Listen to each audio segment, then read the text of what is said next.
Welcome to Windows on the World, bringing you cutting-edge news, empowering information, and no conspiracy theories. On tonight's show. So Paul Nicholson has been looking into the legality of council tax summonses and court costs, and his website is Taxpayers Against Poverty. Paul Nicholson, welcome to Windows on the World. It's nice to be with you. Just to go into how I got into this, I refused to pay my poll tax when I was a parish priest way back in the 1990s, simply because I was meeting parishioners who couldn't pay it and were under dreadful stress because of the enforcement procedures, which, as you know, are draconian. And this caused quite a stir in Henley-on-Thames, where I was close to Henley-on-Thames, where I was a parish priest, and wonderfully it managed to create a debate both for and against the poll tax, and that is really, I think, what one uses civil disobedience for. It's the purpose of it is to draw attention to a gross injustice, and we have these gross injustices happening every day to the very poorest residents of Haringey and Tottenham, but throughout the country, who really couldn't pay the council tax anyway. If you remember, it was in April 13 that the central government cut by 10% the local government funding of council tax benefit. And the local authorities then had responsibility to decide what they were going to do with that shortfall. And here in Haringey, and I think in 250 councils out of 326 in England and Wales, decided to dump the whole lot of the shortfall on their budget onto the benefit claimants. And so I followed this the whole way through, had challenged the consultation. We managed to get the consultation taken up to the Supreme Court, and Haringey's consultation was found to be unlawful, but they were not required to do it again. So comes a time when I'm thinking about what to do with my own council tax, having performed this civil disobedience before, and I decided not to pay and to go on to the receiving end of the enforcement procedure, so I could find out for myself exactly what was happening to, I have to say, extremely poor people, because on April 13, the bedroom tax came in, the £500 overall cap on benefits came in. Before then, we'd had a 1% freeze on increases, and we'd had the introduction of sanctions. So Oxfam was right in his tweet to call it a perfect storm of pressure had hit the incomes and indeed the people on the lowest incomes in the United Kingdom. And so I turned up when I was summoned at the court, and I asked them when I saw that the costs were £125, how do you arrive at £125?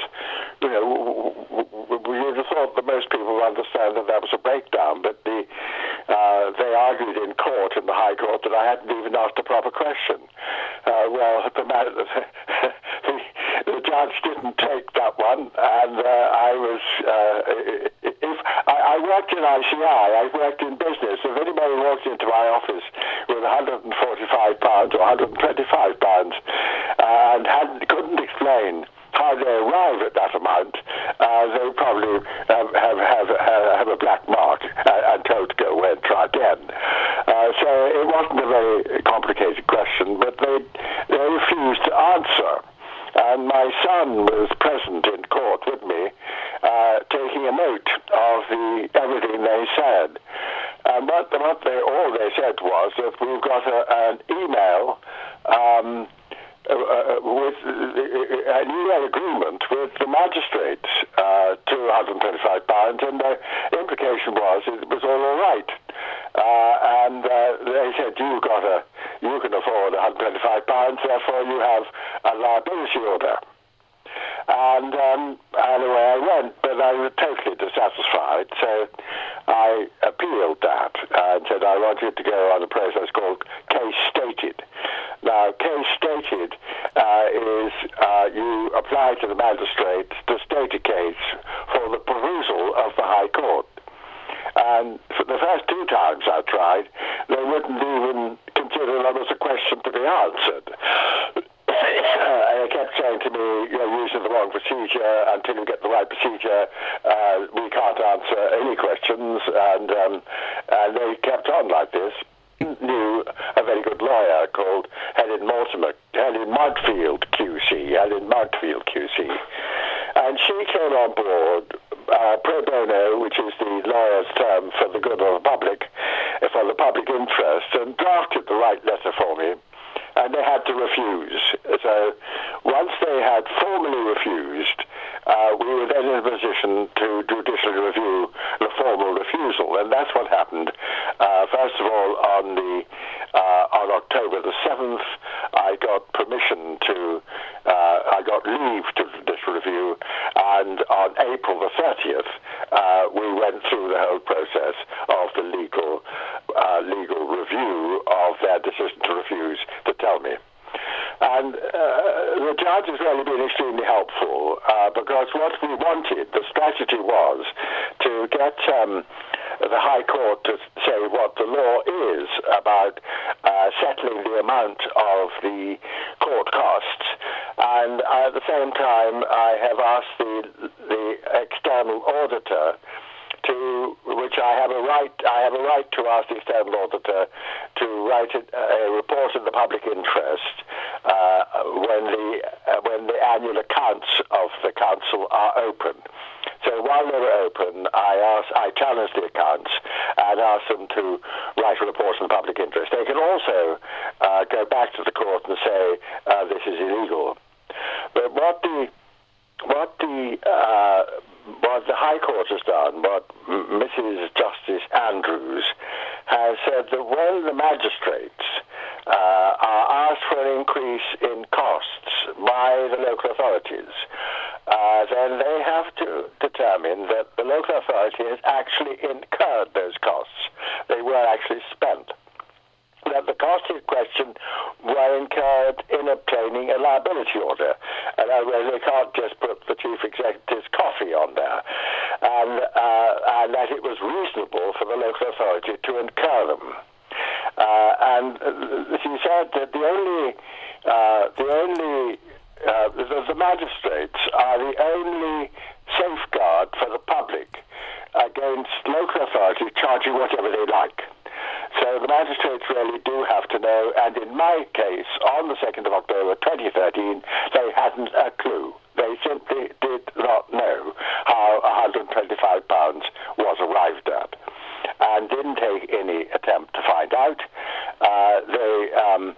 And they'd lost any answer they might have had. And the whole point that the judge said was, therefore, I or any other resident of Harrogate are unable to challenge the lawfulness of the liability order before they're made by asking them to explain the costs and not being satisfied with the costs if the costs are too high, or if there's a penalty, or if they're making a profit. So that is extremely helpful, and the next step is now to go to the external auditor and for him to take a look at how Haringey arrive at £125. That's, I think, the story so far. Well, it's absolutely fascinating, Paul, because I've been working on this like yourself for several years, and we found out that obviously the council print the summons and the notice of liability. No liability order is actually issued by a court. It's all an administrative process, which is where this all goes wrong, because people who are summoned may have just missed a payment by accident, and if they pay that amount before the court case, they will still have to pay the court costs. Now, in a real court, that wouldn't happen, would it? You're right, because the regulations state quite simply that if on the summons you pay the whole tax, then they charge you the costs up to that point. But they may not charge you for a court hearing, because obviously there won't be a court hearing. But Haringey is charging £125 even if you pay for the sum, even if you pay the full amount when you receive the summons. And that means if you pay the full amount when you receive the summons, you are paying for a court hearing that you don't have. And that of course is illegal, and it's one of the things that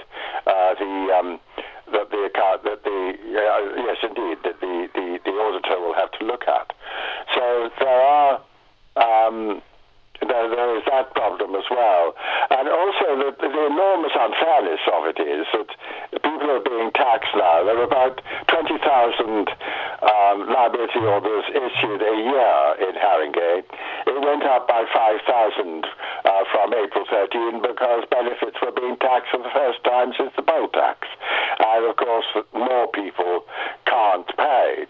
And that has national implications, because the Local Government Association has produced a report to say that since the government stopped funding 100% of council tax benefit, and the local authorities are unable to collect the tax from people. Hardly surprising, because when you consider that the JSA is £73.10 a week, that's the unemployment benefit is £73.10 a week, and it's also paying a minimum tax of £24, say, and a council tax of £5, and then along comes the local authority because they get behind with their council tax with £125 cost, which, by the way, is the same as 3 weeks healthy diet, according to the Judicial Foundation researches.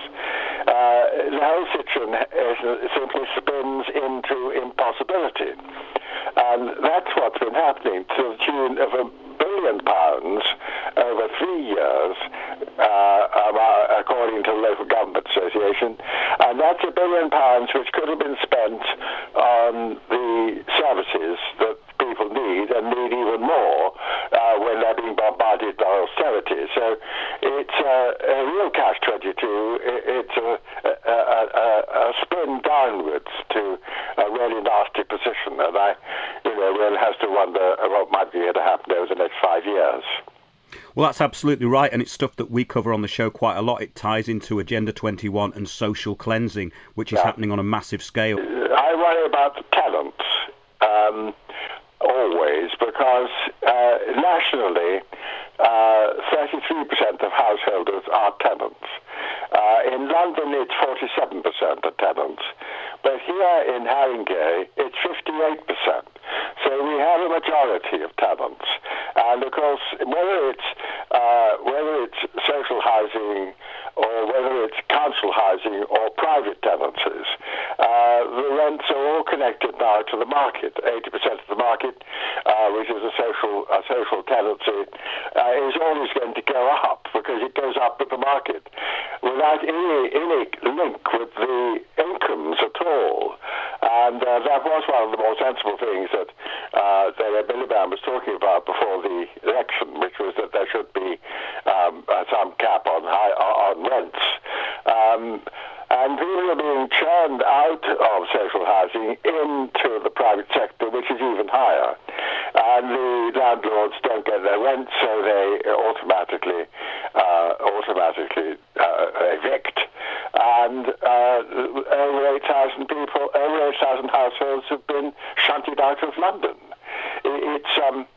it's a real bit of, and it is social cleansing in the sense that it's inevitably the poor that are going, and when they're going to the places where there aren't any jobs. So it's very, very worrying indeed. The whole housing situation is extremely serious.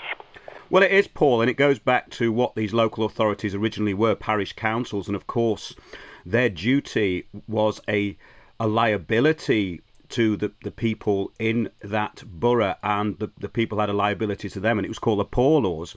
So we seem to be going a step further than the draconian Poor Laws of the ancient history of Britain. Yes, there is certainly some of that about it. There's another issue which is, I think, what I know is that the Royal College of Psychiatrists, the Government Office for Science, and the Faculty of Public Health have all pointed out that there's a link between debt and mental health problems. And I think we're suffering, certainly in London and in other parts of the country, something close to an epidemic of debt-related stress. And the knock-on effect to that is the vastly increased cost to the health service. You talk to any GPs around here, and they are seeing more and more people simply because of the stress of their lives and the debts they have to deal with are imposed on them by the state. So we've really got a very important job, and of course one of the things I attach to my civil disobedience is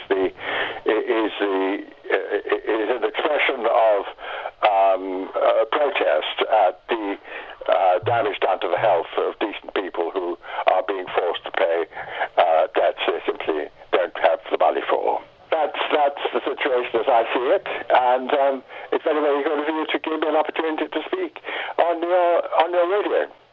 Well, I would really like to have you on again, Paul, because this is fascinating, and it really is the cutting edge of what we look at, and it affects everybody. I'm willing to come on, so I'm going to be, at the moment I'm going to be on Moneybox next Saturday with Paul Lewis, and I suspect the story will go on now.